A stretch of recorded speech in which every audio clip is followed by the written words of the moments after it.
everybody, and welcome back to another episode of Dance Talk Realness, a podcast where we discuss all nuances concerning education and dance, because a dance experience is an experience worth talking about. Yes, it is. Today, I am joined by my lovely guest, Miss Jennifer Alexander. Hi. And she will be kicking off a new series called Keep It Moving, where I talk with different dance educators who are still actively working as choreographers, performers, and other jobs within the field on top of what is their quote-unquote regular life. So before we jump into everything, I want to share our quote of the day. Today's quote is from Humble the Poet, and it says, "It's about finding that balance where you have 1 foot in the familiar, 1 foot in the unfamiliar. If you have 2 feet in the unfamiliar, it's overwhelming. If you have 2 feet in the familiar, then there's just boredom. It's about having both." I like that. I know, right? I need to apply. I was like, this is like the perfect way to kick off this new series. This is how you find balance. I'm like, you just answered all the questions. Yes. Humble the poet. Yes. So, Jen, if you would be so kind as to just give a little bit of background information on yourself to my audience, you know, your dance life. Oh, yeah. And what has gotten you here? Let's see. Well, it was a warm and sunny day in 1987. No, I'm just kidding. I know yes, it was take it all the way back. Yes. Let me channel my inner golden girl. So I started dancing, I did, in the 80s. We're not going to say what year, but in the 80s. I started dancing. My mom put me in dance, you know, just like everybody else when I was 3. But it was because I was a tomboy, for one. So I had a brother, and I have all male cousins until, I don't know, I'm like the 8th, 9th, 10th grandchild. So it's like all boys in front of me, and it was all boys behind. So my mom was like, I just want you to do some girly stuff. Oh. I'm also extremely clumsy. And notice I said am. Not was. Okay. It's fine. I was, and I still am. And so my mom wanted to kind of get me some graceful movement. And that worked on the stage. Now, when I come off the stage, it's a different story. It's fine. So that's kind of how I got into dance. And then, you know, I just like loved it. And so, you know how it goes. You start with an hour, and then you do 2 hours, and then you do more genres. And then, you know, you keep moving. And so eventually they asked my mom, you know, can she join company? So I joined company. And at that time, the studio, I think maybe did about like 7 competitions in the season. So it was like more than a little bit, but not a lot. So I did that, and you know, our training, we studied Shiketti, we studied Horton, we studied tap. We did both show tap and hoofing, or rhythm tap, whatever you know you prefer to call it. We did lyrical, we did hip hop, we did. Oh my gosh, we had palms there. Ooh, I'm telling my age, you know. They don't like palms at like where they do that. The owner also owned a gym. So she had 2 studio locations and then like a full gymnasium. So the gymnastics, they were like a whole different thing. They were like real gymnasts. But if you were a dancer in company, you still had to learn like basic tumbling skills. We studied African. I mean, it was just like a really good experience because we were open to learning so many different styles of dance. So I loved it. I also have done like other things. So I kind of just, I'm trying to think of the way to explain myself. I'm like is there a word for dance foodie? Like, You know, I think I like that now. I'm a dance foodie. I want to consume like all different kinds of dance, styles of dance, different ways of teaching, you know. So it just started branching off into all different kinds of things. I did Maryland Youth Pre-Professional Program, which was attached with the Kennedy Center. I studied at Knock on Wood. No, not Maryland Youth. Dance Theater of Harlem, that was attached with the Kennedy Center. I did their pre-professional program. I did study ballet at Maryland Youth. I did tap at Knock on Wood. And then I started like doing stuff with DC Dance Collective. Again, telling my age. I don't think they're here anymore. And just all around. Then, let's see, from there, after high school, I knew I wanted to like dance, but I wasn't sure like what I was going to do with dance. And so that wasn't good enough for my parents. They were kind of like, you don't have a plan. And I was just like, I'm going to get a dance degree. And so my parents, they supported me. Like, they were not against. I know how some families are not for like children getting degrees in art. My parents were totally for that, but they were just like, and then what? And I was just like, I'm just going to audition. And they were like, no. What is your career plan, girl? So My dad is a doctor. My mom's a nurse. My grandmother's a nurse. There's like physicians and all kind of like medical professionals in my family. So I said, okay, I'll just go to college for pre-med and double major in dance. But really that was like my way of saying, I'm gonna get up there, I'm gonna get my dance degree, I'm gonna start auditioning, I'm not ever going to med school.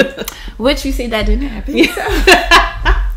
Yeah, so we kind of went like that. But I ended up just doing nursing first, so that, you know, pre-med dropped down to nursing. It kept dropping down because that's not what I really wanted to do. It was familiar, but it wasn't my passion. So I finally, you know, finished school for nursing, and then I started working at a hospital, and I did that for almost 4 years. And I think the second year I was there, my best friend also worked there, and one day I just said, I don't want to be a nurse anymore, I want to be a dancer. And she kind of looked at me like, you are a dancer? It was like, you do that thing. I never stopped dancing and performing. So, you know, once I was 18, I was taking like dance classes in college, but also at like, you know, dropping places wherever professional dancers take class. So, and I was still like doing guest artist stuff with companies and all that. So when I said it, she kind of looked at me like, you do dance, what do you mean? And I was like, no, I want to be like a dance educator. Like, you know, this is cool, nursing, but this is just not my passion. And then she turned to me and said, well, I want to be a teacher. And so we're both looking at each other like, wait. So we still are best friends, but middle school, high school, college, working together in the hospital, and both looking at each other like, this is not what we wanted. And so it was really my best friend. So when we had that conversation, she was like, okay, so what are we gonna do?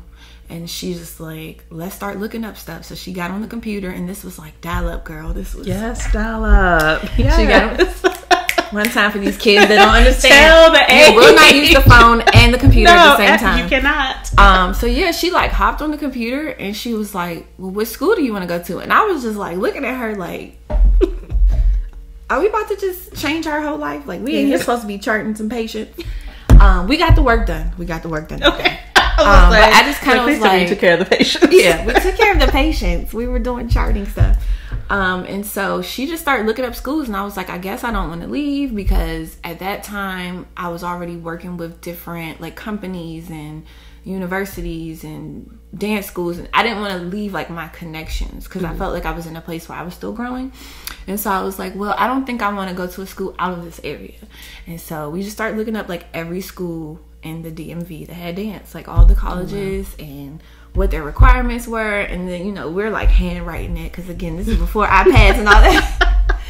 I still had the like little notepad. I saved it, because then we flipped over and did the same thing for her for school, because she just, you know, she wanted to be a teacher.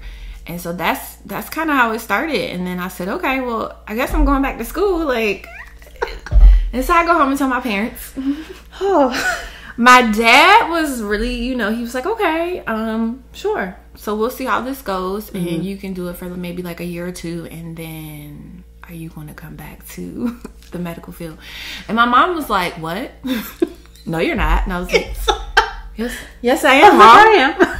You know, I was 20 something, but my mom is still like, no, you're not. So she eventually kind of came around, and now like she's my biggest supporter. I think it was just kind of like, you have a career. Because the hospital I was working at was a military hospital, so a lot of the people I work with, they had the same kind of weight. You're gonna leave nursing at a government hospital, military facility, to go dance? They will always say it like that. Yeah, to dance. And I'm like, what is that inflection? Like, what do you mean, dance? Yes, I'm leaving to go dance. And so I took like a few classes at the community college, because, you know, nursing degree is more like sciences and maths. But, you know, dance is more like arts and humanities. So I was like, I'm going to just take those little classes so that when I get to the university, I can just dance. Like, that was I was like, I just want my schedule to be dance all day, every day. So I did that at the community college while still working there. And then I left after 4 years, and I went back to being a student. You know, all this money I was making, it wasn't a whole lot. It wasn't like it was millions. You know, it was a lot to me at that time. Yeah. You know, so yeah, I went back to school. I went to the University of Maryland, College Park. Woo woo.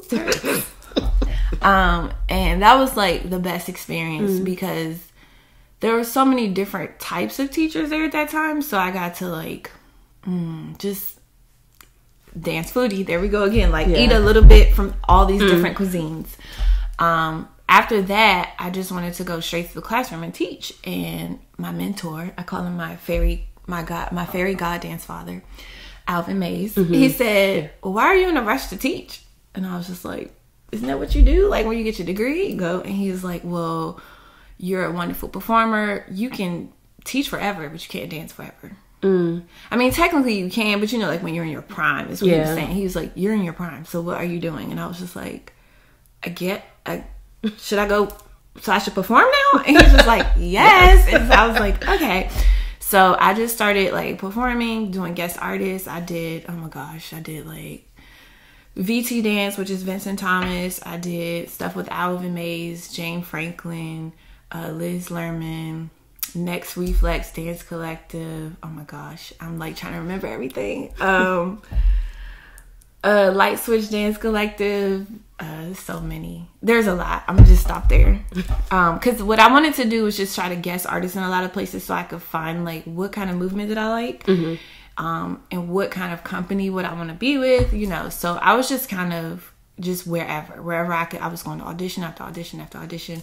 And then during that time, I knew eventually I would want to teach, and I kind of wanted to get that certification stuff like out of the way, so I wouldn't have to come back to it later. So I started at Towson doing their post-baccalaureate teacher certification program. So I was doing that and dancing and subbing, and still kind of doing a little bit of nursing because I still had the skills, you know, and the certification. So I would, you know, do little either like home visit nursing positions or stuff like that. But so after that, I just kept dancing and performing, and then I did eventually get into teaching. So I've been with a few counties.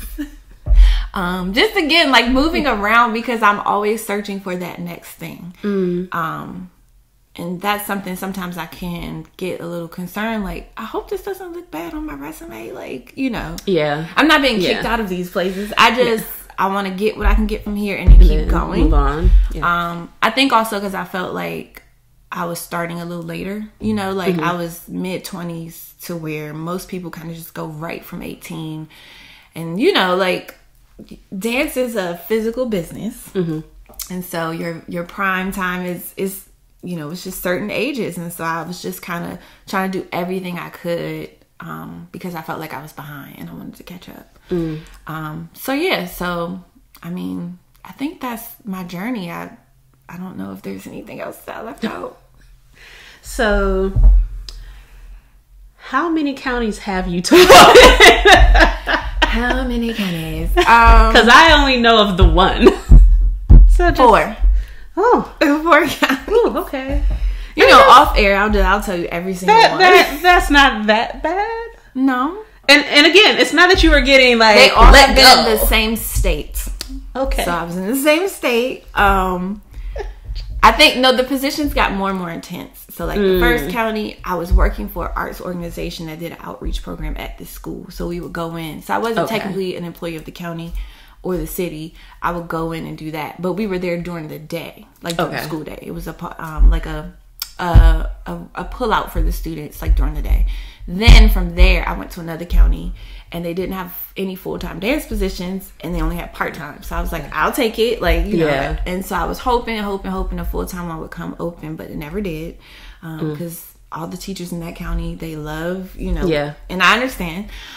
So then from there, I got another part-time in another county that was okay, and then next year it'll turn to a full-time. So I was like, all right, I'm gonna leave. Went over there, and it did turn to a full-time. And then the last county, I was just moving to a performing arts specific school. So I had never been at just a performing arts school before. It was, you know, a regular school that may have had dance or had some type of like arts focus kind of program. So yeah, the moving was to like, you know, advance myself in my career. I wasn't fired. I wasn't like, I hate it here. No, it was never that. It was just, you know, I was so just, each was a step up. Yes. Okay. Yes. That's fair. Yes. That's fair. I don't know if I could answer that question. I don't know. I've been all over the place. Never been fired. Yeah. I mean, and I think, you know, we call them DC dance gypsies in this area. But, I mean, I think it's just in my spirit. I'm just a dance gypsy. Like, yeah. Like, my mom worked at the same hospital, girl, for like, oh my gosh, 35 years or something like that. And I'm just like, how did you do it? I can't fathom. I need like a new experience. You know, it's like 2, 3, maybe 5 years. Okay. Like, I agree. But respect to people who stick it out. Much respect to people who, like, they're like, no, this is where I'm at. I belong this is what here. I'm doing. It's like, I belong here. Yeah. And I'm like, there's something to say for knowing that, okay, this is where I'm supposed to be. Yeah. It's just that for some of us, it's like, okay, I'm supposed to be here right now. For this amount of time. But to get this experience. I may need to be somewhere else after this. So I think that's fair. So my first question, moving past your background, is what are some of the roles that you find yourself having to balance? Okay. So this question is the bomb because this is like my life. Literally. I'm always trying to balance, and I think it's because I'm an overachiever. So I'm like, I want to be not perfect because I don't, like perfection is a whole different thing. I just want to be excellent in everything I do. So that's a big thing. And then, I had a baby 5 months ago. So it's like, I find myself like recalibrating every time something in life changes. You know what I mean? Like, so it's like, okay, I have it all together now. And then like I got married. So it was like, okay, now I'm a wife and still a mom. Wait, not a mom. Cut that. I'm skipping ahead. I'm a wife and still, myself as an individual and then myself as an artist. And then, and then I had one child and it was like, okay, let me recalibrate again. Then I had a second child. So it's kind of like with the roles, I just constantly find myself trying to recalibrate between me as just me. Cause I think 80% of the time I just think artist is my identity, but I have to remember like before I ever started dance, like I was just me, so it's like just me as Jennifer, and then it's me as an artist, a mom of 2, which is different from a mom of 1. Ooh, child. It's like as you add them, you're just like, really? It's always something. Like, dang. I finished with this one. Like, you just start back and forth. Like I always tell my kids, there's a lot of y'all. Yeah. It's like, once you get past one, in fact, with one, it was like, it's a lot of y'all. But past one, I was like, really? Y'all just be here, huh? And you're never on living the same life. schedule. You're asleep, you're awake. You're awake, you're asleep. Yes. You're hyper, you're calm. Like, so yes. So you have me as myself, the artist, the wife, the mom. And I say mom of 2 because making sure each kid has their own individual attention. And then like you, like we have one boy and one girl. So it's like making sure that they have that, those separate little moments of whatever they want that to be. And then other roles, like then I would say probably like family member because like my family is really close. So whatever that is, a daughter, a niece, a cousin, an aunt, whatever I am to whoever. That's important. That's an important role. And then like friend is important. And then me as I think my day job, and then there's the look, all these roles. All the things. And then like just my own private endeavors as far as dance and artistry and stuff. So my day job of course has something to do with dance. But I mean outside of that, then like just my own individual aspirations. So all of those roles is like like it sounds about right. It's a lot, but again I think sometimes I have to I've gotten better at this in the last 2 years, like just give myself some grace because I am an overachiever. So sometimes like what I have done is good enough, but I'm just, and sometimes I have to realize if I want to have enough energy to balance all these roles, I have to figure out how to distribute it in the best way. So perfect segue. Because I would say finding how to equitably give to each is always sometimes one might require a little more. Yes. So even just equal balance is not always the answer because I tried that and then I was like, oh, but sometimes this or this person, this role might need a little bit more attention. So, and I think the not issue, but really not pulling another word for it right now. The issue I've had with that, the concern.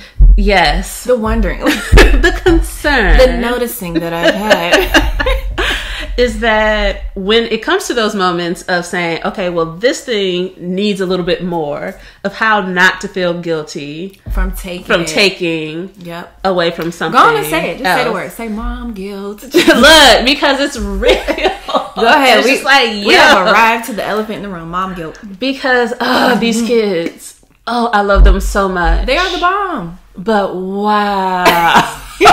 It's like I love it. But each of you need attention, and it's not like cookie cutter type of attention you can give you. It's like not. You need something very specific that I can't do that with this one, and what I do for these two can't do for this one.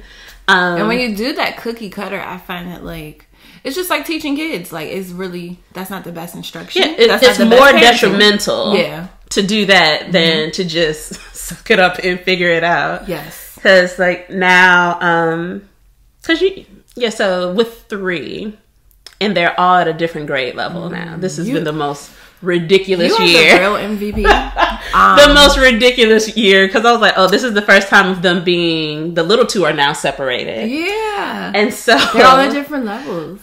You're the real MVP. And so you're going through 3 different it's life experiences. Wild. Oh, and then the middle schooler is a girl, and we all know how middle school is. Drama. And I'm just like, I serve my time. I don't want it's drama. Any of this. I'm like, please go somewhere. Come back when you're done. The time, my middle schoolers, because in this K through 12 public education or private or whatever education life, a lot of people go, ooh, middle schoolers. Me. Yes. I am people. And I love my middle schoolers. Oh, bless you. But I like to tell people, if you think of them literally like 2-year-olds, the terrible 2 going into 3, the whole like ego, everything is about me and I. And, if you really think about middle schoolers like that, you can survive. You know what? It sounds familiar, doesn't it? That is perfect description. It sounds familiar. And I'm like, I've always, because I'm the same with elementary school. I'm like, I don't like anyone really under teens. Okay. Like it, and I mean, I have your taught. First question: how old are you? Does it have teen on the end? Because if not, or does it start with 12, as in 20? Like, because you can go.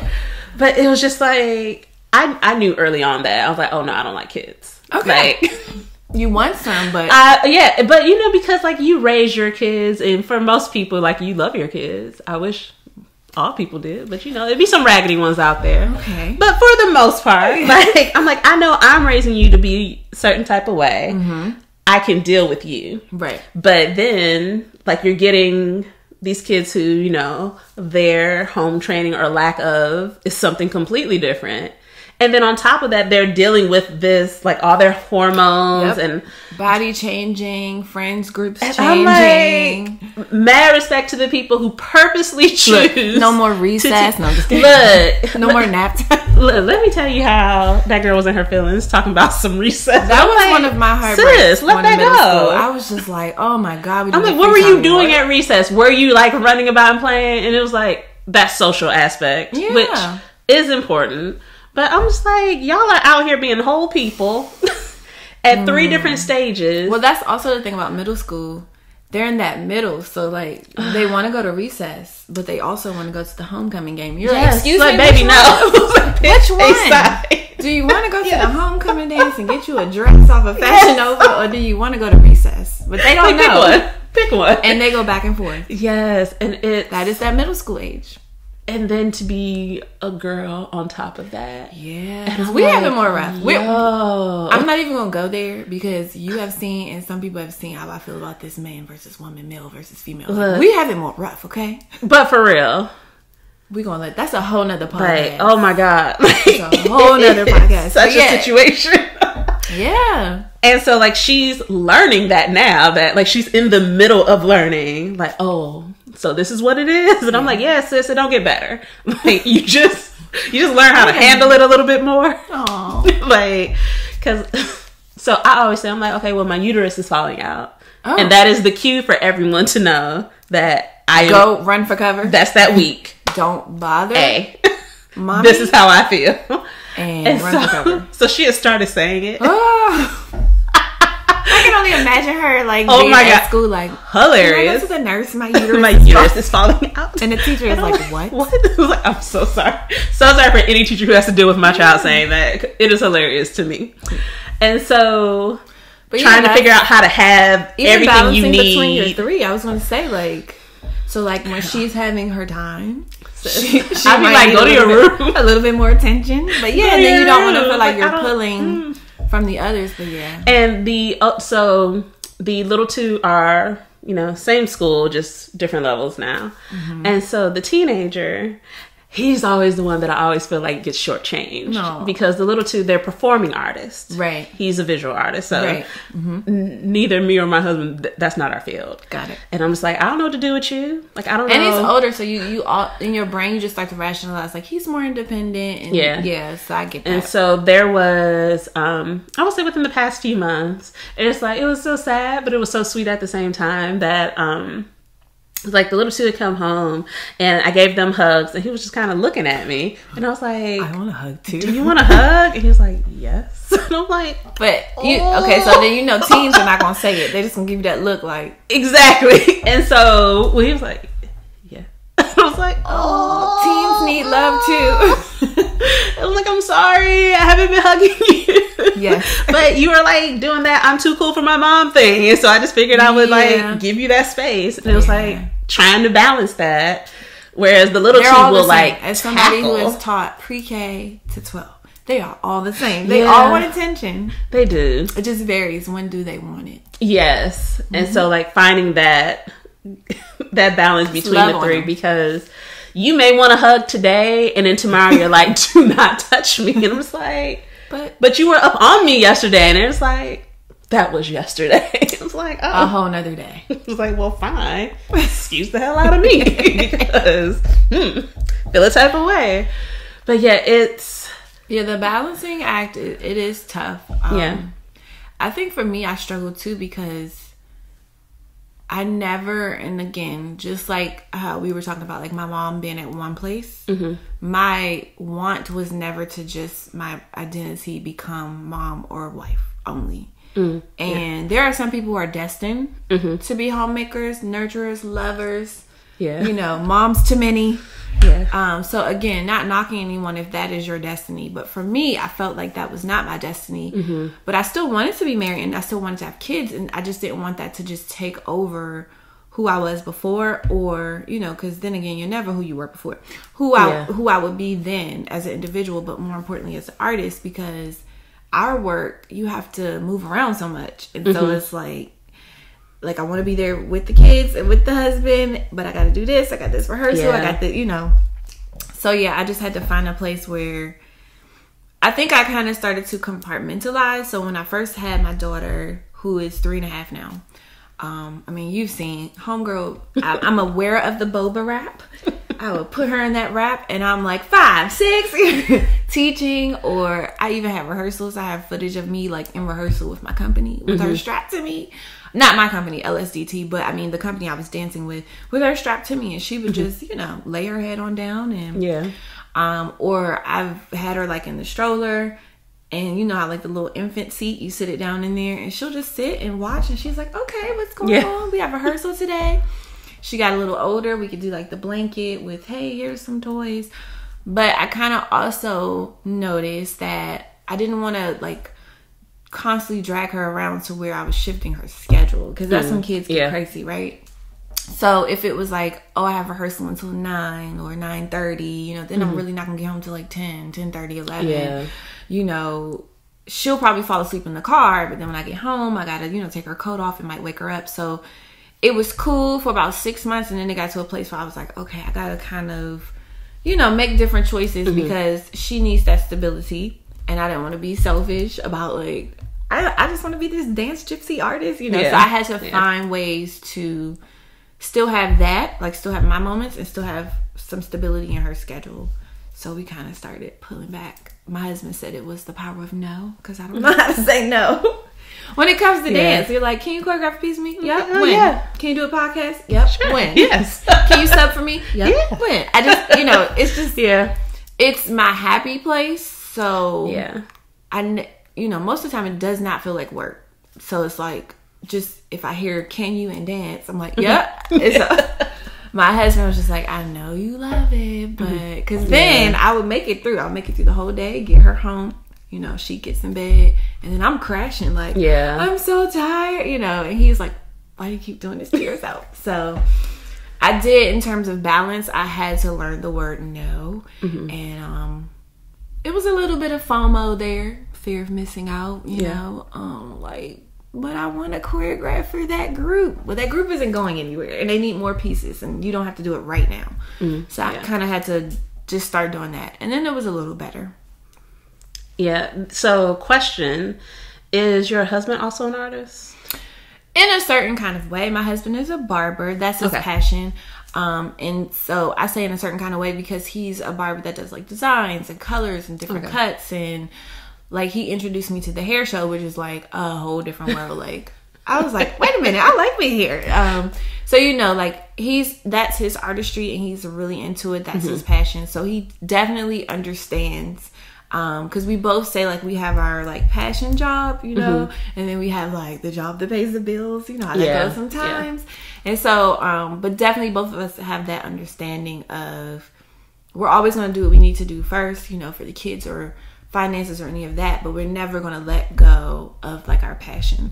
So I'm in a place where I'm able to work within my passion. I might not at this point always be directly in the classroom per se, but I'm still in the realm of my passion for my day job. His day job and his passion are still like completely separate. So as far as like being a barber and the artistry and that part, he definitely understands, and so that is wonderful. And he's also into the arts, so like he likes to go see dance and, you know, plays or whatever, music, you know, he likes all that. So that was probably like on my checklist for a man. I just didn't know it. Because I just feel like if I asked you to go to the show with me and you were not willing, that's a problem. We can stop dating now. Like we're done here. This is my life. We're done here. Yes. So he's definitely supportive, and he understands like the whole artist hunger, I guess. Okay, because like my husband's a band director. And I've always approached it from like, okay, well, he's in the arts, so to a certain extent, he understands. And I'm always curious, like for other people, I'm like, okay, what would it be like? Do you have someone who's not? Yeah, like, do you have that same? Do they understand? Do they try to understand? Like he's gone. Okay. I'm just kidding. Let me not be like that. It's all right. Kidding. No, I did. That's not why he's gone. That's another podcast. It's all right. It's all right. Some of this water. No, but I did used to date someone who he wasn't against the arts. He just wasn't an artist, like you were saying. So it was like I wanted him to understand my world, but I also didn't want to like overwhelm him. You know what I mean? Because I'm into a whole bunch of kind of stuff. I might take you to see like ABT one day, and the next day we gonna go see Koresh, and the next day we gonna go see a West African dance company, and the next day we might go see like all of these. I don't know, like some Buto, like, you know, I want to see it all. So I think I did try to like ease him in with more like maybe commercial or familiar types. But I also didn't want to like overwhelm. So I kind of would just ask him like, after we saw a certain show or something, I'll be like, you know, what did you think about that? Like, and then if I could see he was kind of like, that was weird, or I didn't understand that, or, and sometimes it would be, you know, to like the average consumer who's not a dancer, if it's not like very like concert or commercial dance, they get lost sometimes. And so that's kind of where he was. So I would just only invite him to stuff that was more like concert or commercial, you know, mainstream. So yeah, but I've wondered that too, like what it would be like to be with somebody who doesn't understand. Like I don't think I could do it. I think it would be problematic. I'm sure it would probably show up well before we were actual married. I would hope it would show up. Hopefully. Before we were actual married. Yeah. But for me, I think it would be problematic simply because, and I will say, it wasn't until I was working on the MFA that I started really looking at trying to compartmentalize, like, okay, I need to worry about truly as a person. Okay, truly as an artist. And did you have to write that in your calendar? Because I did. When I was doing my MFA, cut your fingernails. Literally, like, my planner is broken down into 15-minute increments, and I'm like, account for all of it. Yes, okay, this 15 minutes right here. That MFA time it's just going to be lay down. Yes. Just worry about yourself. Stop moving. Like, live your life. 15 minutes. Just right there. And don't text anyone. So, just the idea of having to, you know, spend the rest of my life with somebody who just legit can't comprehend whole parts of me.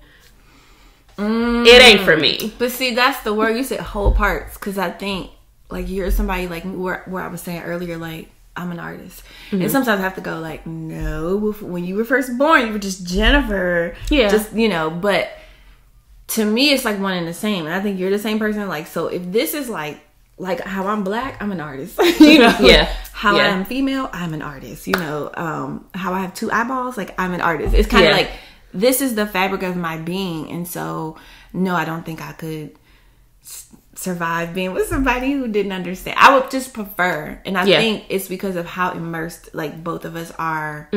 Like, this is just, again, a fabric of our being. You know, so I definitely agree. I don't know if that will work out. I mean, you know, and I'm thankful. He doesn't really get dance, but it's okay. He tries. It's cute and stressful all at the same time. God bless him. Y'all can teach each other. Well, he can't. You already know. No, exactly. And therein lies my issue. Like, I already know about his world, and so I just sit there like, why don't you understand that this isn't different? Okay, and I have to understand that. Okay, well, you are the one who went into dance. You studied it. You made those connections between dance and music. He hasn't done that. Right. So it's not as obvious to him. Well, I said that, and I had to remember, like, you are a musician. So, because I kind of like what I was saying about the hair shows and stuff. Like, that's one thing that my husband and I did. Like, I didn't know, like, all this stuff I learned about, like, the hair world and all. I didn't know. I wasn't one of those kids who grew up like going to the beauty salon. Like, my mom would say, get in this chair. I'm going to braid your hair. I'm going to, like, you know. So I just was not aware of just a lot of things in the, you know, stylist and barber world. But he started to teach me. I can do a shape up. Yes. I don't know how. I'm about to call you to come help my kids I don't know how wonderful it will be, you know. He often finds music for me. Like, you know, so as he started to come to shows with me and like just really kind of get into it, and I was doing the same thing with barbering, we kind of, so, you know, just learned about each other's field. But he definitely, a lot of times, some of the music, I would say 50% of the time, the music is something he found. He'll play it for me, and I'll go, send me that. I'm gonna use that with. So that's one thing that we kind of use to bring us together, like just learning about each other's field and kind of figuring out ways to kind of get the person like I'm not getting ready to become a barber, and you might not want me doing your shape up for your wedding. It's like, maybe not. However, if it gets tough, I can. You might not want him choreographing your piece. However, he can give you a song where you're like, hey, well, yes, who is that? So we kind of make those connections in those ways. So why do you find it important, and you've touched on this a little bit already, but why do you find it important to stay active as a performer and choreographer? Why is that aspect? Well, that's 2-part. One, we've already talked about, like, it's part of who I am. And if I'm not doing it, I'm not happy. Which I didn't really realize until I took my first position out of the classroom, central office, quote unquote, you know, with more like support of instruction, support of just really anything that you need as a new teacher, you know, in the district that I work in. When I did that first year, you know, I had my own dance program, and my daughter she had just turned 1. So again, it was kind of that time where I was like, okay, I need to stop bouncing around so much, you know, like, let me kind of, you know, realign myself. And so I decided I wasn't going to teach any classes at my program. So the program was still existing, but the classes like I normally teach, I gave them to somebody else. And then I moved into this position, and then like for the first maybe 2 months, so I started in like August. So August and September, it was cool. October, things started to calm down as far as like me having to learn all this new stuff for this position. And I would just be restless, like, or like, I don't want to say depressed, but I would just kind of be like, like it's like you're middle schooler, right. Where you're like, the preteen angst. Me. Like, yes, I had preteen angst, and I would just feel restless. And I started to notice, like, maybe after a month, like it was every day, like between 4 to 9, because I'm used to being in the rehearsal, or because when I was in the classroom, I had a bunch of like after school groups or a company or this or that. So when I first moved into this position, I was just kind of like, what is wrong with me? I literally couldn't figure it out though. I was like, I don't know, like something just is weird. Maybe. And then like I went and took a class. So this is right about this time. It's like winter break, so it's December. And I promise you, it was like somebody breathed life into me. And I was like, that was what was wrong with me? I didn't realize I had never not danced from the 80s. Okay? Because this is 2017. We're not going to say what year in the 80s. From the 80s until 2017, I had never not danced for more than maybe 2 months at a time. Like on a summer break. Yeah. Like after the intensive or before the end of the summer intensive. Like that was 2 months was the longest. I mean, even when I had my daughter, like I danced up until she came out. And then as soon as I was like 6 weeks clear, I was back. I wasn't like trying to go all in. Like we're full out. But and so I was just like, wow. So that's one thing for me, like choreographing and performing. If I'm not doing it, like I'm just not happy. Like it just feels like something's missing. Yeah. And then the other part I think is important, if you're going to continue to choreograph and perform, then you should, or, work with students and teaching them technique, choreography, performance. Then you yourself should be still, choreographing, learning choreography from others. Because I find that teachers who are only ever teaching, they never get in a situation where they're learning. They forget what it's like to learn. And you're like, oh, I don't pick that up as fast as I thought. But if it's to stay fresh, like with the kids, you have to know what's going on. Dance is just like everything else. The trends change, what's hot changes. Something new may come about, so I feel like that's also important because of any of the work I do. So whether I'm in the classroom or like doing something more like administrative, a support role, instruction, support, I still need to know what I'm talking about and what's current, so I think it's important just so you can stay up on anything, and then so I can stay alive, because I just feel like if I'm not choreographing and performing, like I'm gonna be 72 choreographing something on someone. I don't know who it's gonna be. I might be in a senior owned facility, and I'm gonna say, come on, my roommates, come on in here and do this. I now have this image in my head. These porter bras in this chair. Okay, I'm gonna do something. So so I can survive and be happy, and then so I can stay current and updated on what's happening. I think that's fair.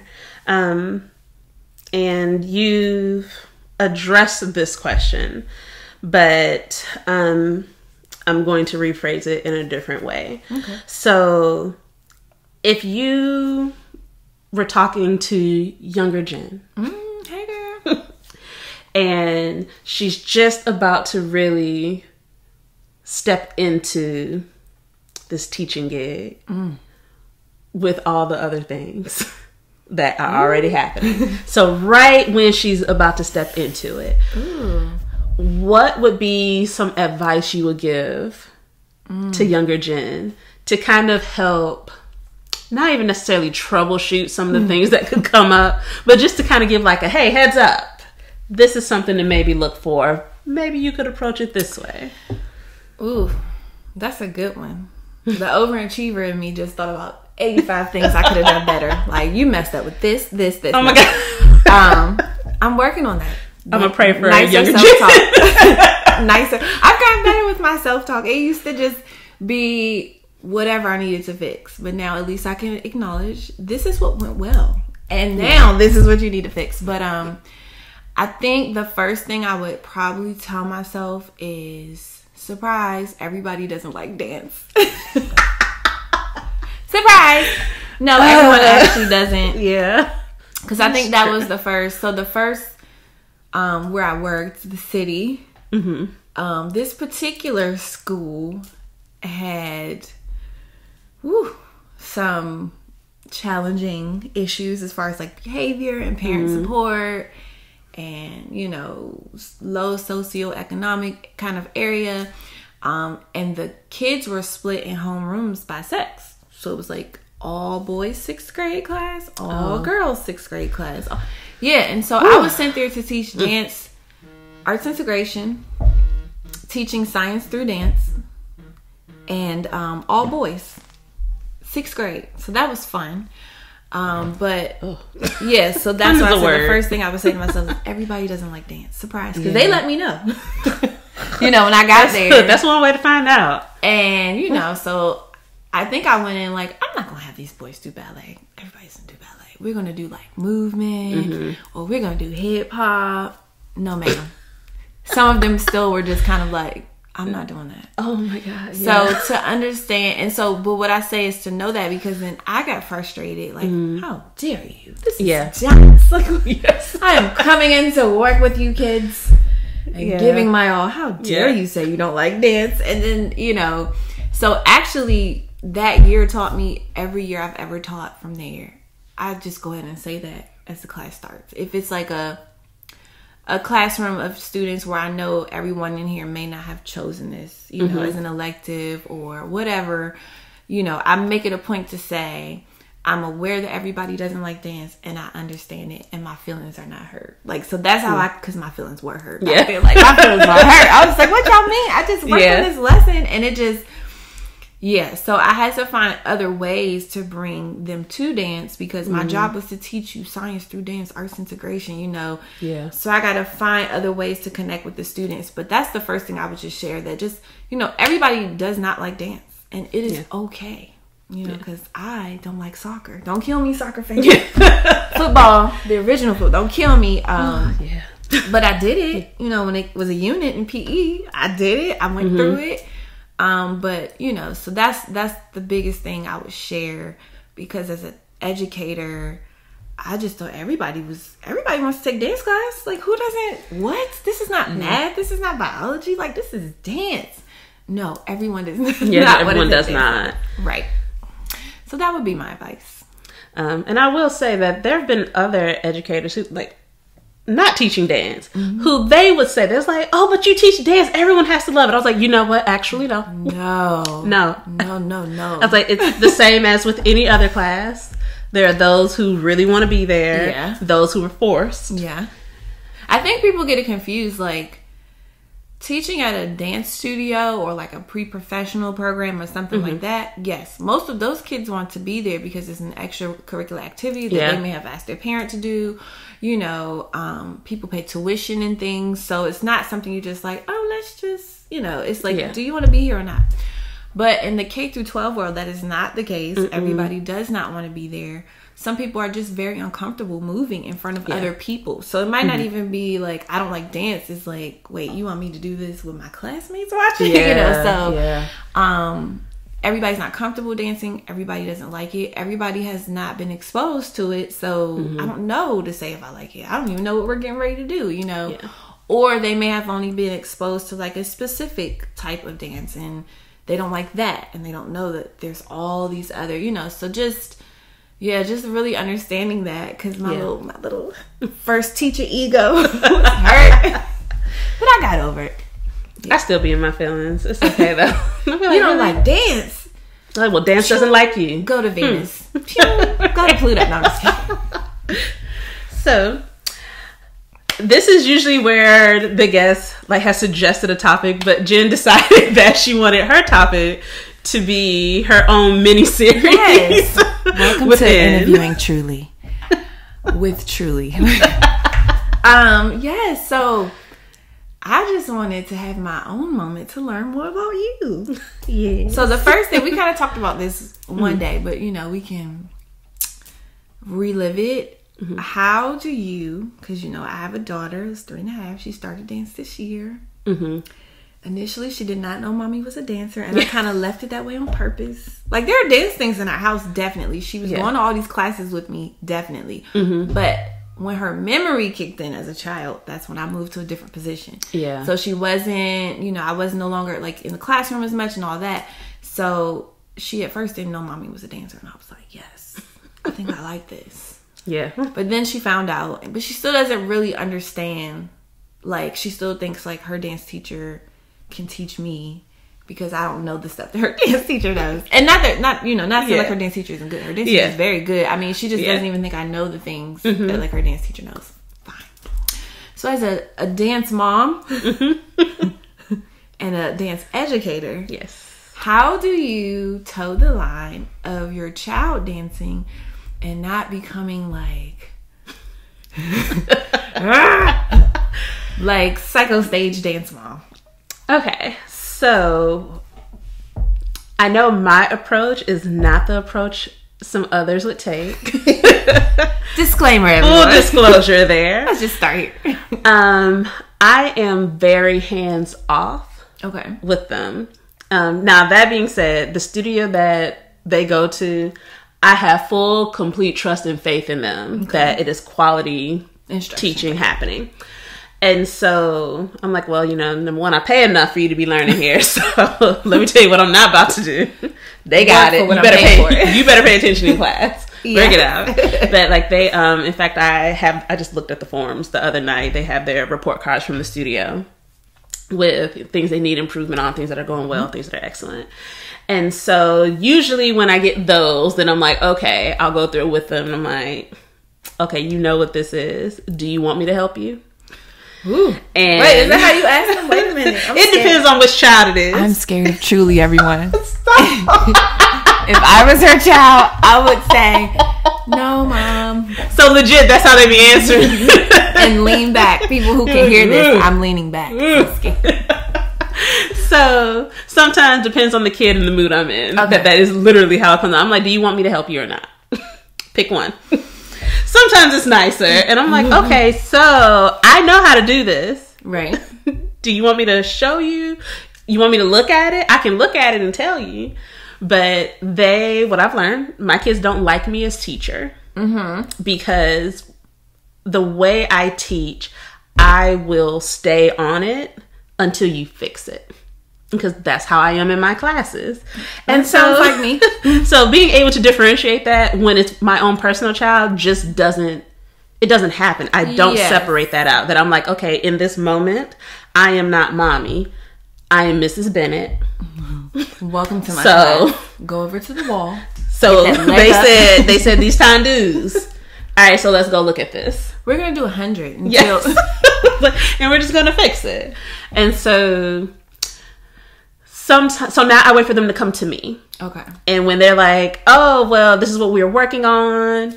Like, what do you think? And I'm like, do you want to know what I really think? Or which one you want? And like, A1, she will always be like, yeah, no, I don't want to know what you really think. And she's been here long enough, ladies and gentlemen, to know how this works. Like, sis, like, really? And she's like, mm-mm. She's like, you used to trick me with that when I was 4. I'm not. She'd be like, just tell me I look good and you love me. And I'm like, okay, that's fair. That's it, Mom. A2, he'll say yes. And so I'm like, all right, so this is what I see. And then he'll be like, oh, well, XYZ teacher said that too. And I'm like, So what that might mean, there's a recurring theme here. What that might mean, what do you think, is apply that correction. Do that. Like I hate this note on his thing because he doesn't stretch through his feet. And I'm like, first of all, his feet are gorgeous. They are. Such a waste of good feet. Disclaimer here, disclosure, I used to be their teachers. So yes, his feet are gorgeous. Yes. And those things I've been looking at since he was 5. Okay, moving on. He does not stretch through his foot in class. He just doesn't do it. And I'm like, but he'll sit here in the living room and do it. And just all the time, just like point and flex. And he'll try to like touch Austin with his toe. And I'm just like, you're not going to stretch through your foot like that? Nowhere else. just when they're not watching. Because that's not helping. Miss Bennett is showing up. Like, I'm scared. Annoying. So I try to remove myself from it. When I'm talking to them as mom, then I do try to say, okay, well, you did a really good job, good stage presence when it's like a show. She knows when I want to say something else, and she'll see that. look. That eyebrow right there. Because it'd be you like... You don't even have to say anything. When you do that eyebrow, it'd be like... I think everyone knows. She has some things she likes to say. I would like to share. If you don't want to hear them, don't come around. Look. Don't come close. So I do ask now, especially because they're older. I'll ask them, like, do you want, like, the full... Or you want mom feedback? Yeah, like, or you want teacher. Like, because I got you on both. Got it. This past year, though, I have done more of opening with praise of what they're doing, which I think has been received well. I'm trying. That is like active work for me, because I was not taught that way, and I don't teach that way. And it's very... Yeah, that's when I said the self-talk I'm working on. Yeah.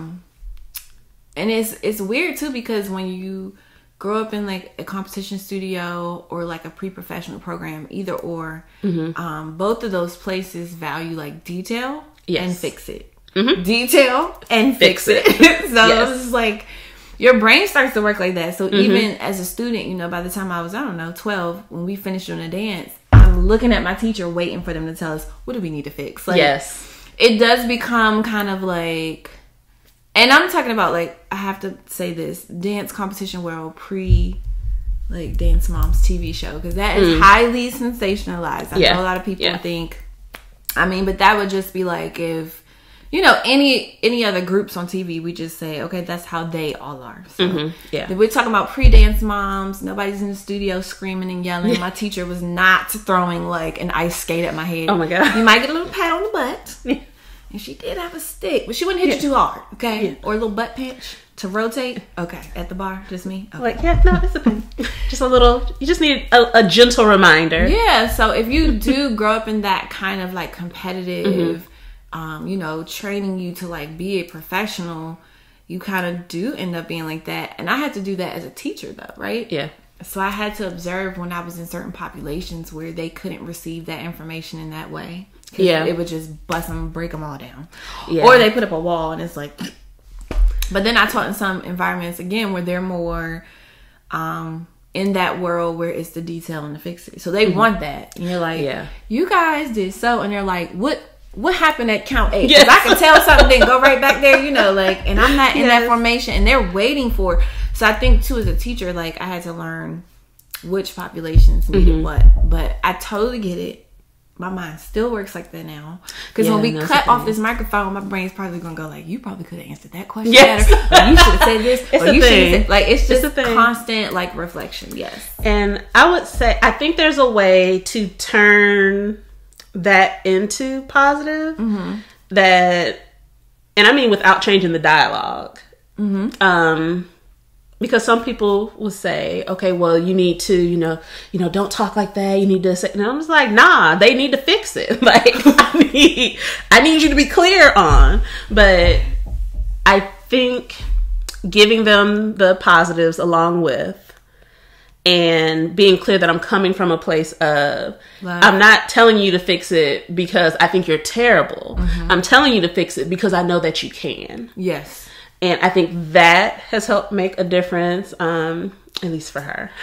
The baby don't be caring about nobody's opinion but his own. That's my buddy. You know, I'm trying to be more like him. Look, you talk about balance. I need to be more like him. Just be living his life. He is like, I'm just gonna, I'm gonna go through this world and have my experiences. And he don't be caring. He don't. Like, the only thing that will get to him is if I'm not happy. Okay. Like, if I am clearly displeased or upset, be it towards him or not. Oh, he doesn't like. Then he doesn't like to see me upset. And mommy. So, girl, you're mommy. But then he be the main one. My daughter does that. That's her new thing. Mommy, are you happy? Oh, yes. It's like, yes. Yes. Where's this going? I'm happy too. Okay. But she's kind of like that. She does not like to see, because sometimes, like, my face can look not upset, but, like, when I'm focused, I kind of people will go, "Are you okay?" And I'm like, "Oh no, I was just thinking." No, really that's hard. just my face. Especially with this mommy brain of, like, what do I have to do? Or, like, it literally can just be like, what did I just walk in this room for? And my face will look a certain way. She'll go, "Mommy, are you happy?" Yes. And I'm like, "Oh yes, mommy was just thinking." So okay. So I got ask if they want the feedback. Yes. No unsolicited feedback. Make it clear whether I am mom or Miss Jen. Start with positives. Yes. Like, I'm taking this all in. Yes. And proceed with caution.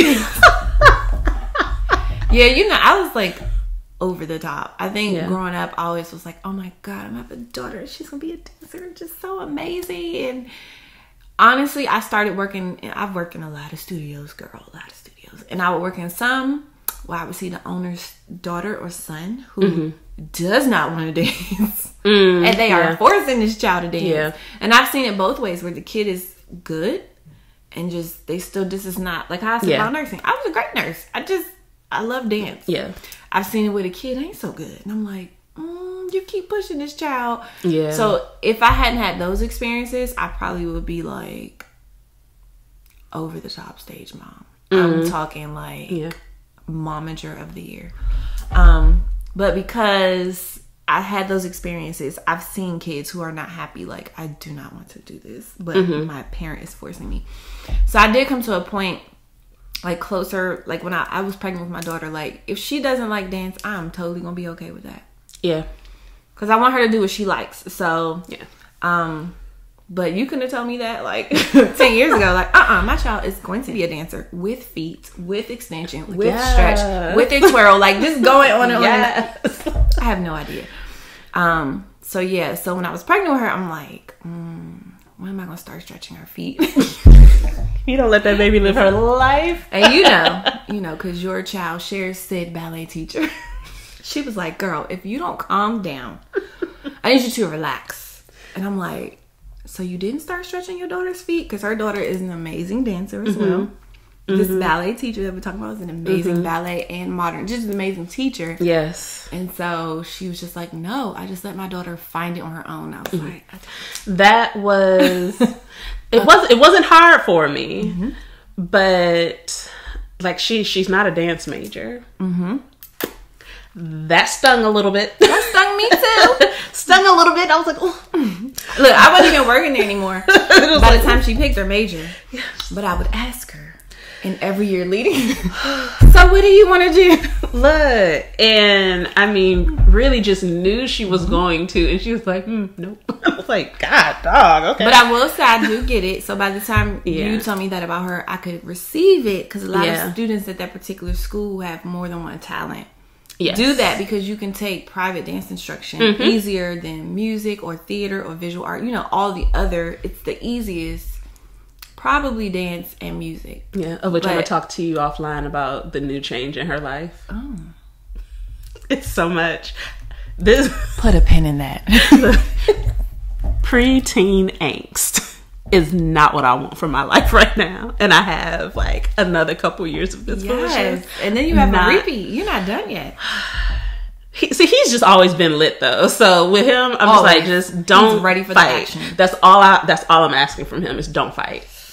He's the kid that gets annoyed when other kids in the class are off task. Like, I'm trying to learn in here. Yes. But he punched a kid in the face on the bus. Oh, okay. Because the kid kept talking. And I was like, well, first of all, I need some water. Could you not?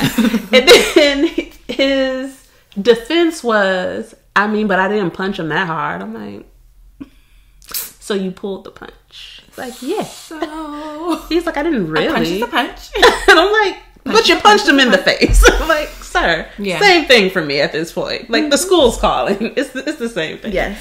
Yeah, so I'm just like, just don't fight. That's all I'm asking for from him. If we can just get through the rest of his life with no more situations. He's passionate. He's done. He is. He really is. But I'm going to take your advice.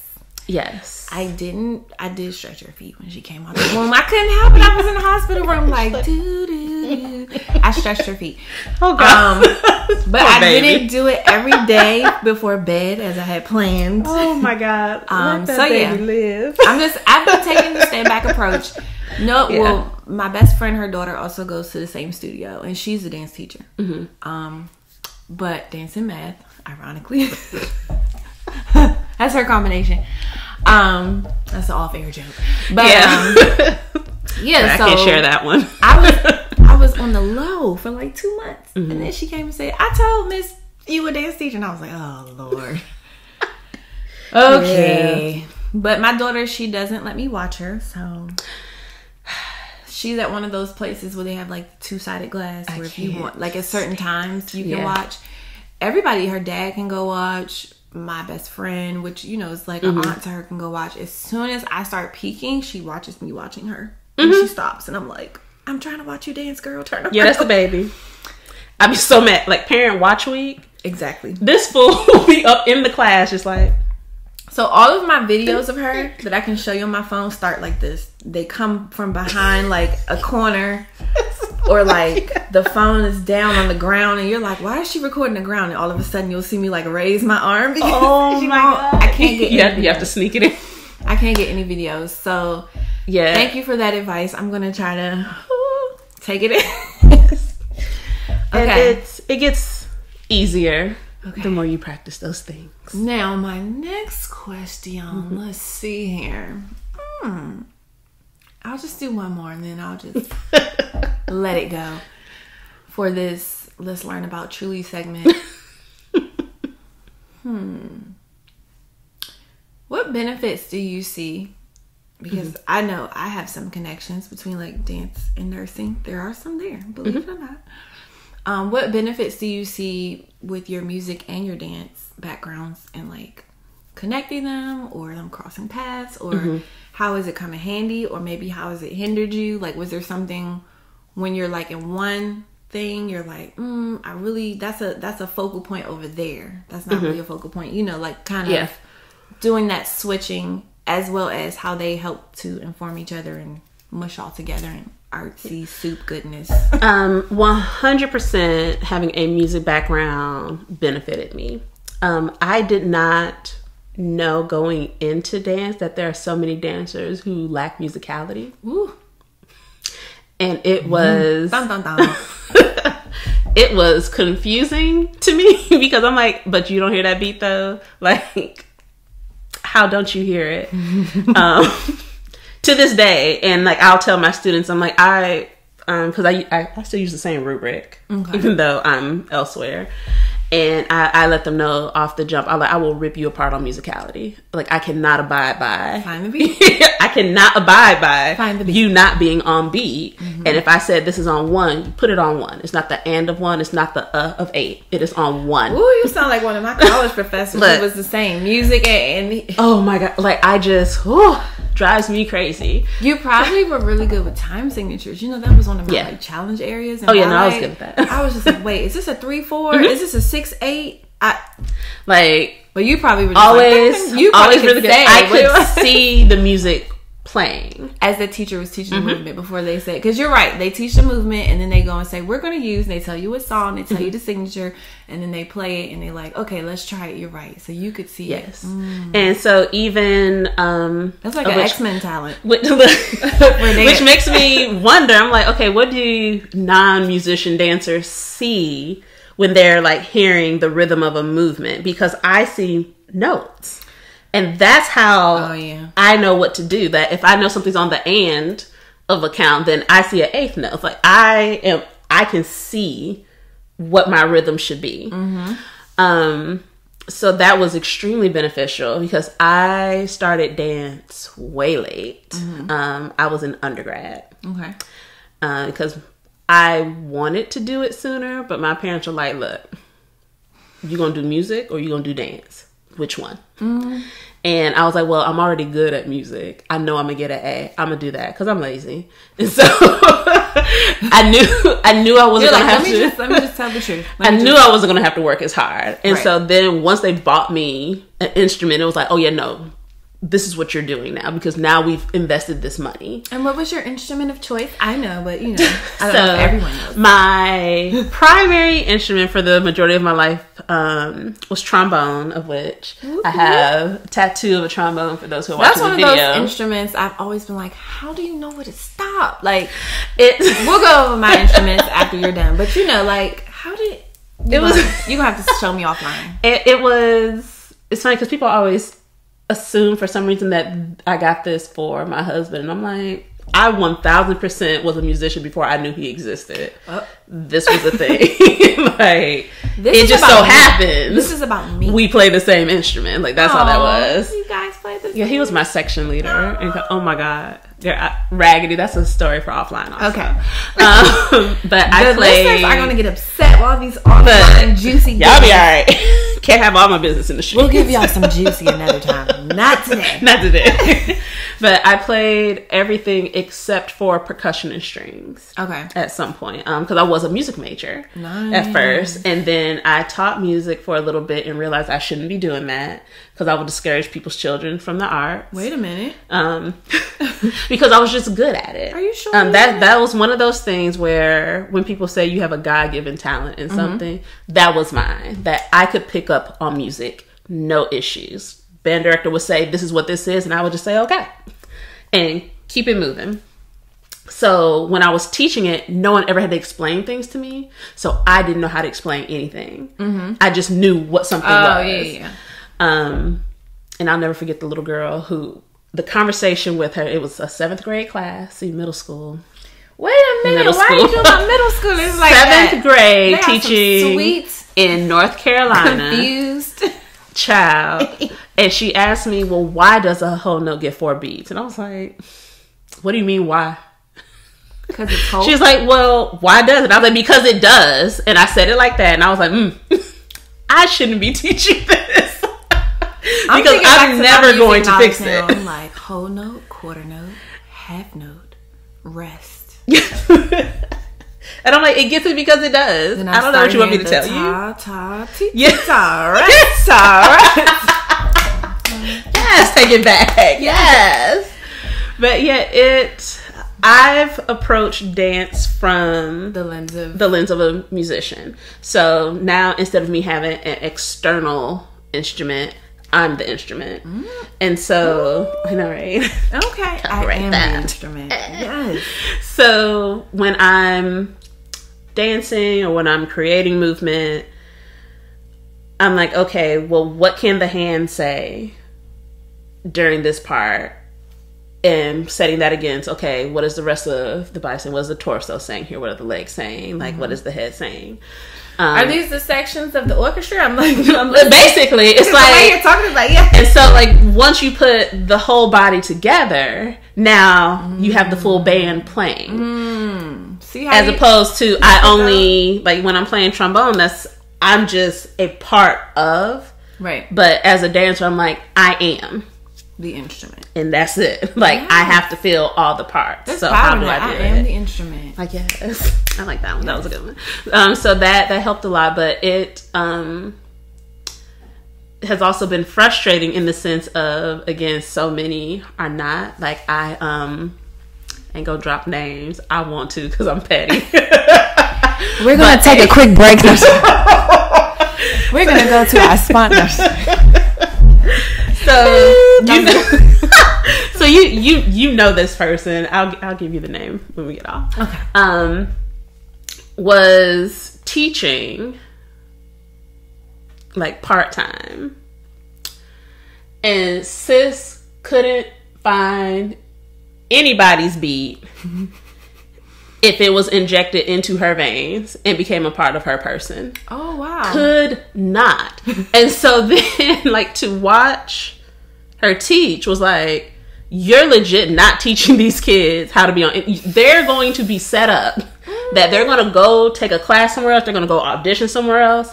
And they're not going to be able to figure it out because you're not teaching them how to, like, hear the music, how to, like, be part of it. I've never understood, and I have a very good friend who says this, so I love you if you ever see this, how dancers go, like, I don't count music. Not dancers, teachers. And when I've had teachers or choreographers for myself, or as I see them teaching other people, I'm like, you don't count. Yes, I can't. And I'm talking about music that has a beat. Yeah, all music, you know, some music is more like a soundscape. Like, yeah. No, I'm talking about like it's like a like we're here. It's like, that's why always you confused me because I'm a very like musical person as far as like dance. Now playing instruments, I'm not a musician. I'm not about to play that game. But I'll tell you what I've tried to play. I did. I played clarinet for 4 years. This is nothing in comparison to like, girl, you are the instrument. I'm never gonna forget that. I played clarinet. I'm gonna make that a t-shirt. Yes, I am. Like that. Come with it. Piano. Mm-hmm. I would just quit. You know, I quit because I couldn't read music. Let's just put it out there. Okay. So I was Nick Cannon. I could not read music. Oh my God. I taught myself to play a lot of songs on piano. So my thing was like, if it was a song on the radio, I would hear the chords and like I was that person playing like the Tupac. Like, don't ask me what notes. Don't ask me where my fingers I just know are. that this is what it sounds like. I could just hear it. And so I would always come home, or like because I was taking lessons for clarinet, I would then go home and try to transfer it to the computer, to the piano, because my grandparents had a piano in their house, and I really just wanted to like play a bunch of instruments. Yeah. So clarinet, I quit when my teacher realized I couldn't read music because I was just like tutoring. You made it a while before I couldn't read a note. I really really just memorize every song. I was just it's choreography. Wow. Probably was the dancer in me, right? Because people say that's how you remember all those steps. I just realized I was doing dance on the because I just memorized everything. That makes sense. I could That's not how. read music. And you know what? I'm like the flip of that. That I have to see it happen because I can read music. Yeah. I'm terrible. Like I tease my husband about it because he's a much better musician than I am. Much better. I can outread him. Whole quarter. Stop. Rest. Yes. Lightning bolt. Rest. Lightning bolt. But like when you start going beyond that, or like it take, you know how you, what was it? Every good boy does fine. Yeah, like, that's and literally good boys how do fine I have always to find the notes. Like the teacher's class. like, which note? And I'm like, every good boy does. Oh, that's a B. Like I just could not read music in my life. Yeah, no, I to this day can still. So oddly, my kids are still amazed. And I'm like, y'all do know I did that. C-B-A-D-G-H. That's how you probably, and I'm in here like, every good boy does B. Every good boy does, that's a G. Every good, like I have to do it for every single, like, and then what was it? F-A-C-E. I remember it all. It's just like, I don't know. It's just like I couldn't do it. So I did that and quit. So I quit the clarinet. Oh my God. I played piano 1 year. So I was, teaching myself and doing all that. And then I tried like formal lessons. Yeah. And, like you have to have your fingers on the correct keys. Yes, you do. And I quit because I was just like, if putting my fingers on the correct keys, I'm a level 1. If you just let me do this, it don't look pretty, but I'm playing it. It's not cute. Yeah. It isn't cute. However, so I quit that. I played the drums. I wanted to be like a rocking like girl drummer. Like I was I'm gonna do drums now. Like I would just move through all these instruments. And I could not do like a 3-limb like combination. If you were like 1, ba-dum, boom, or 2, ba-dum, but when you try to get to whoa, like, wait, I couldn't get bring it back. And I was working. It was the drummer at my church, and he would just be like, "I thought you said you dance," and I do. I just that was rude. I quit. He didn't have to be like that. I quit. I was just he had to be like that. I quit. And then I think the last one was the guitar. I had an acoustic and electric guitar. Girl. This was around like, I'm about to tell my age again. Like, Lauryn Hill, the Fugees. Yeah. Because, Lauryn Hill could play a bunch of instruments, and I used to be obsessed with her. So I was like, she could play the guitar. I'm going to learn how to play the guitar. Yeah. Like, she could play the piano. I did not learn how to play that guitar. Look. Again, one of those instruments, like I would just be like, how do you find where to slide? Yeah, no. My brain does not compute string instruments. But you have the same, so that has always been like, this was easy to me, but I tried. I don't know where fingers go. Trumpet. I need something with a button or a key. Like these instruments that are just like find it. I quit. Be out there. So yeah, definitely not a musician. No, you're a musician at heart. I know it's in there. I want to be one so bad. I'm gonna learn one instrument before my dying day, and I'm not gonna quit the class. I haven't decided which one yet. I'm gonna learn. But yeah, definitely. I like musicality is really big for me because tap is probably like my strongest. Yeah, which a lot of people don't know because I kind of stopped doing it like 10 years ago. My knees were just like crunch, crunch, crunch, crunch, crunch, crunch. And so I just kind of stopped. But yeah, so the studio I grew up in was very serious about cleanliness, detail, and had no problem tapping you on the shoulder and saying, you're not going like, baby, no. to, and not just competitions. I'm talking about like conferences. Like we just came back from IABD, the International Association of Blacks in Dance, like conferences, competitions, whatever. If you were not ready, they would tap you on the shoulder. You're not gonna do. Oh, I love that. So when I start doing that to people, like, when I tell people that, they're like, "Oh my God, they did that to kids," and I'm like, "Yes." Like, this is, again, do you want people to be excellent or not? Because if you do, this is how it goes. So I first joined the company. I think I was either 7 or 8, and so I was not as good at tap. Like I just wasn't, and I got tapped on the shoulder 3 times. And after that 3rd time, I said, they are not going to tell me. It's like, we're not doing this again. It was embarrassing. So you go, like, for example, if it was the like, let's say a performance, not a competition, and we go and we do 3 dances. Yeah, my group is getting dressed for 3 dances, and I'm only getting dressed for 2. Yeah. And then I'm sitting there like, like I have that costume, I do. I have those shoes, I do, but I'm not ready. So after like that 3rd time, I was just like, they are not going to tell me that anymore. Yeah. And I would put my tap shoes on every day when I came home from school and go in the basement and like tear the floor up. Like, that was wrong. That was wrong. Oh my God, my kids do that. And I was making everybody in the house mad. And this is old school, you know, because we're a little older. So this one, the floors in the basement are like linoleum. What is it? Linoleum? I don't know. Yeah. Linoleum. Yeah. Something you shouldn't really be tapping on. It's not wood and it's not raised. Shouldn't really be tapping on it. I put like a black cloud on the floor because the towel was like this. Like off-white, girl. It was a black cloud. Let me tell you. And my mom was just like, what? That. Let me tell you. But she wanted me to like, because my mom is like that. Like, if you're going to do something, like you need to do it in excellence. Because she's like you. When you got your report card, my mom is like, why do they keep saying you're not going to competition? You know, this legit though. Like, because that'd be a real thing. Because I'm paying for these classes. Yes. Do you need a tutor? What is happening? What do we need to do? Mommy, I'm just... And so...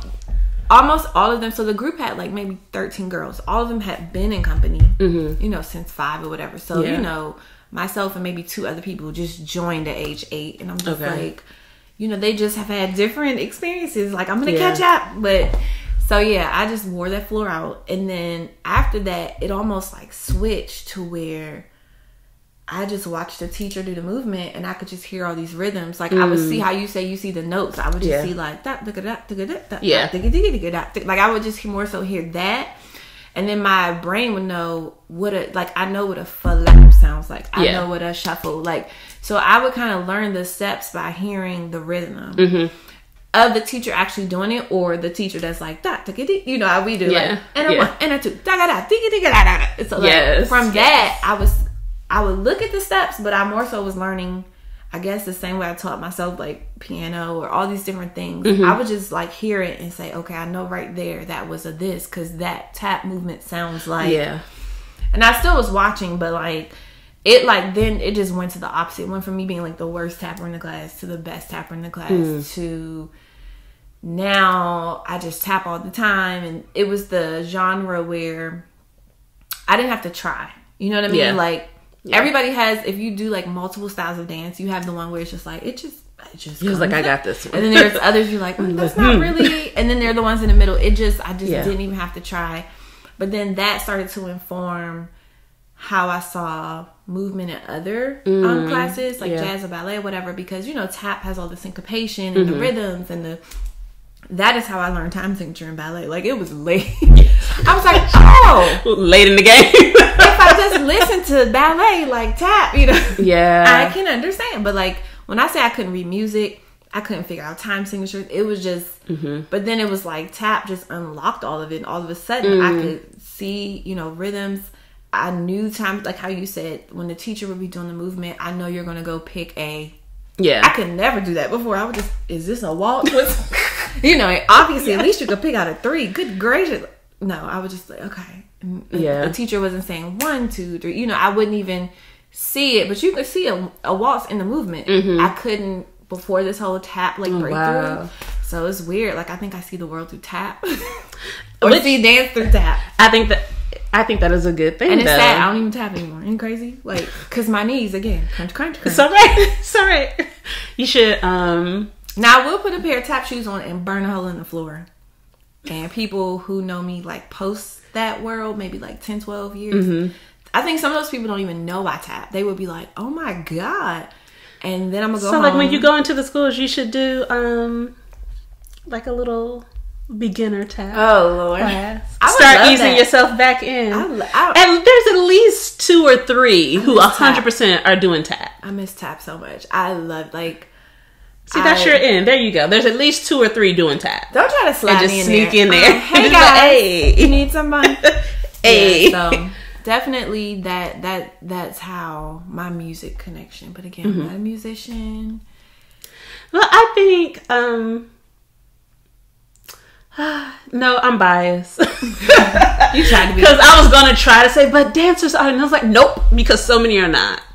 No, every dancer's not a musician, and it's very weird to me to this day. Like, it's very confusing. Yeah. But I think those who excel in tap are 100% the closest to it, because just if you can't hear what's happening in tap, you're not going to survive. Like, you are not going to survive if you can't hear that. So I think, and I think that's what pulled the baby to tap initially, because it's so close. Because to music, he wants to do percussion, not doing it yet. First of all, I'm still mad about him playing trombone, but it's okay. I'm trying to work past my feelings. But wait, he picked that because I probably had poisoned his brain. When I was why would you do that? Don't pick an instrument that doesn't have keys. You will be lost. No, I'm just kidding. You will be lost for the rest. No, I'm just kidding. I did not tell him. It was just like, but tap made the most sense, I think, for him. And maybe it's a similar thing that he's looking at for others through tap, because just I have to find one of the more recent recordings of them tapping. Let me tell you, those kids are so much better than I will ever be at it. You're like, first of all, and it's like, they're amazing. Oh my God. I was like, wow, y'all really out here doing this and amazing. But they're also both musicians. So I think that benefits them. All those different rhythms and, I mean, the tap shoes are the instrument, because even like hitting your foot, the same motion in different parts of the tap, you know, again, hearing these different sounds and all that, definitely, yes, I could see how they made that connection. I will also say that something I learned from music that I carried over was that same sense of perseverance. Yeah, musicians, y'all look crazy. I wasn't gonna say, look, you said it. I'm like, out of all the arts, y'all are the ones that's a little quicker. But because it was similar to getting that tap on the shoulder, what you weren't going to tell me is that I wasn't performing. That's what we just weren't doing. And so my parents would like shut me on one side of the house, shut all the doors in between. Go practice. And I would be practicing.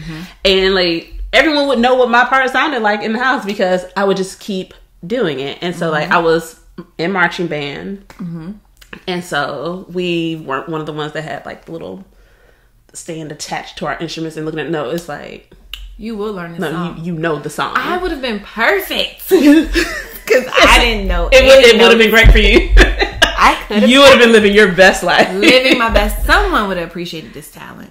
Lady, I'm not going to say what school that's ruined. But because what it was we moved, and so I switched to another elementary school, and so ever since then I honestly wondered, the first 3 years, did that teacher know I couldn't read music and just didn't say anything? Because I feel like once the other teacher called me out so easily, I was like, oh wait. Possibly maybe they knew. I think that first one probably knew. It was just like, you know, this baby is making it work. I can read hot cross buns. You know, it's like hot cross buns. Put you out. Or Mary Had a Little Lamb.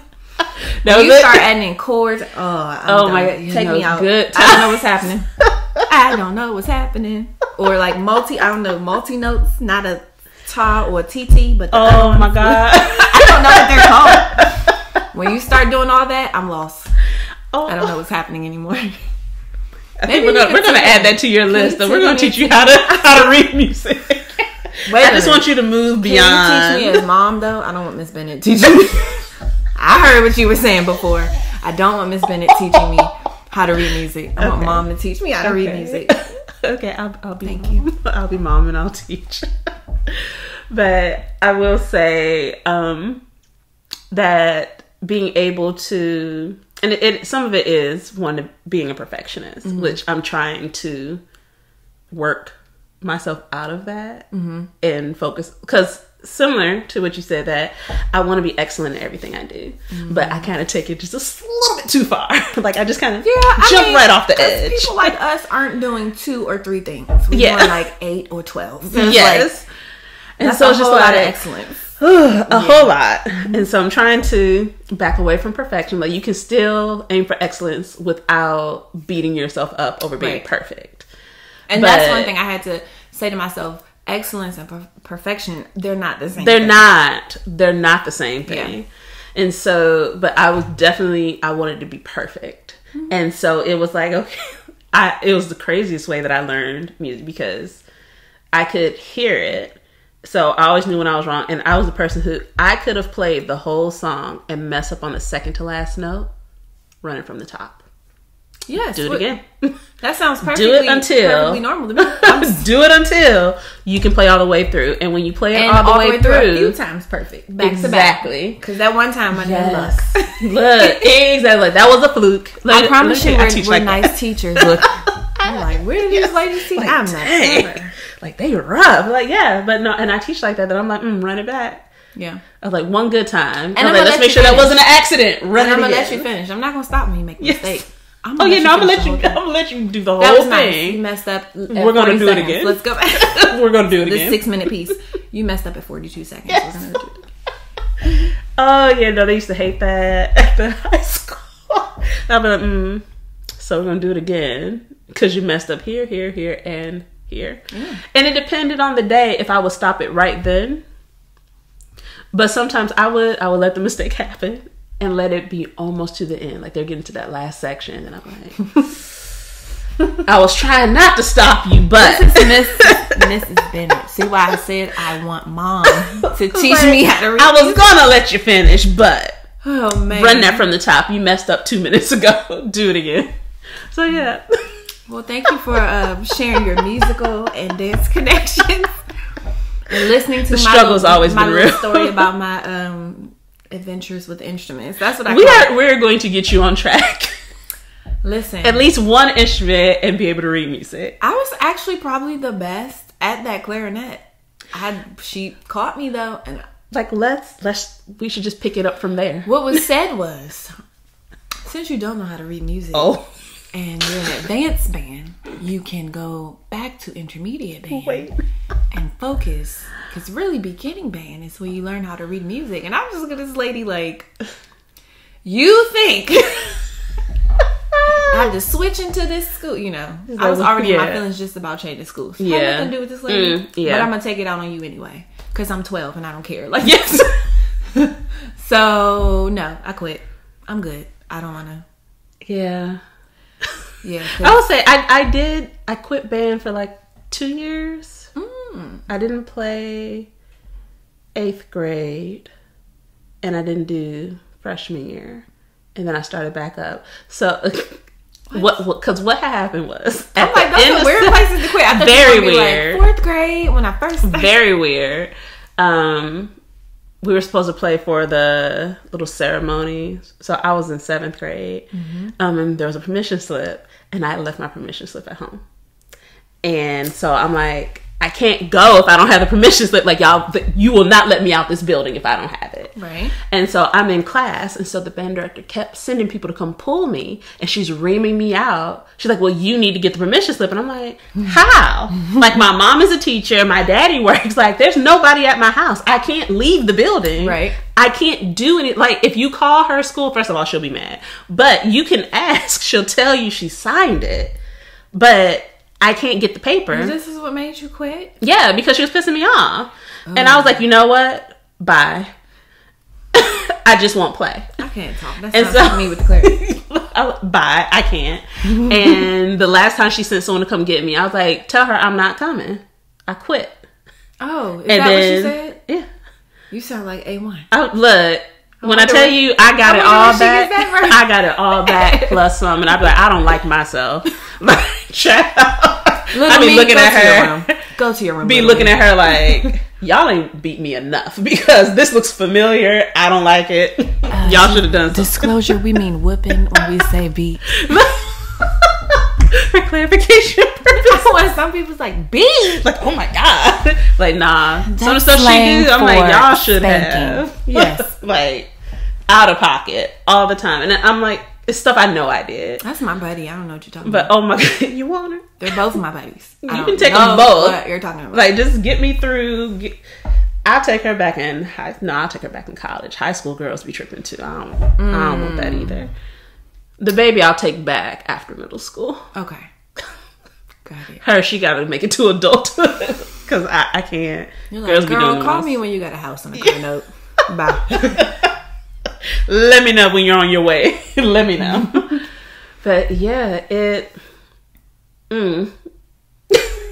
like the struggles have just been real. Okay, let me bring you out of this moment. The struggles have been real.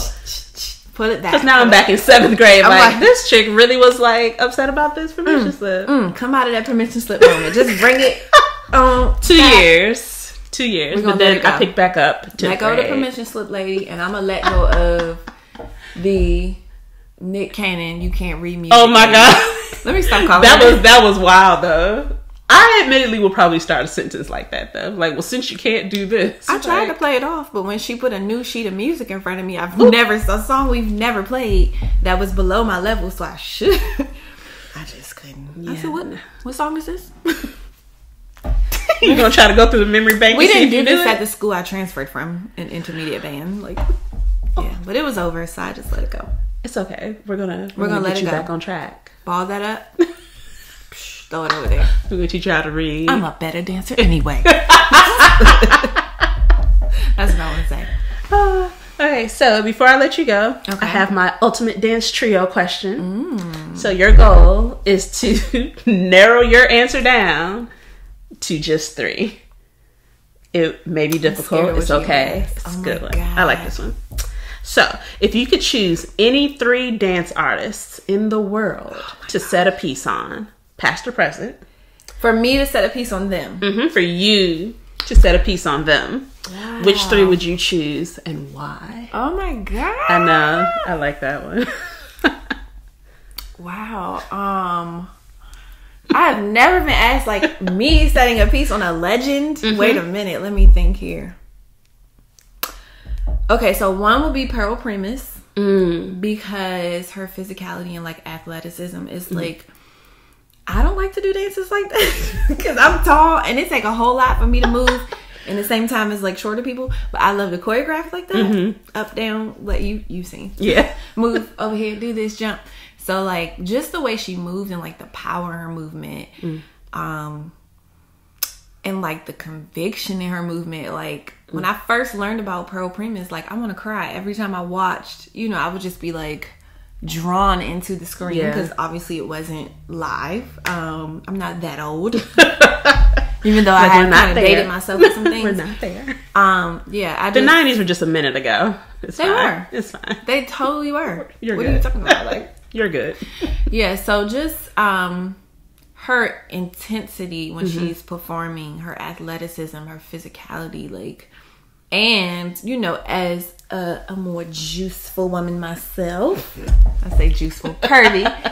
I just appreciate thicker dancers. Not that I discriminate, but I always try to, like, include or find a place for, because just everybody's not the same size, shape, and so everybody can do it. But then also there's some things that maybe that person can do better because of, that, those thick thighs that are so strong, So, definitely Pearl Primus.